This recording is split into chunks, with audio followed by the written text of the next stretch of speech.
So Central Bank has won bid for Future Enterprises Limited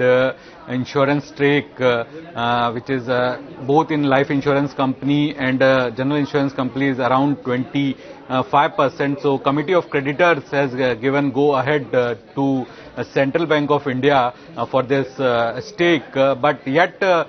this acquisition need approval from Reserve Bank of India, IRDA and CCI. So after these three approvals, both the general insurance companies and life insurance companies will go under the brand identity change. So the brand identity change is likely to have that future, the word future to go away, and the new word will come in, and this will will be beneficial for the life insurer and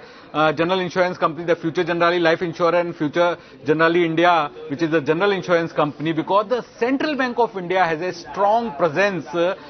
pan-India, especially in Tier 2 and Tier 3 cities. Across the country, Central Bank of India has 4,500 branches. So through Central Bank of India, both the insurers will get a bank insurance partner, a strong distributor, which has a reputation among the masses, especially in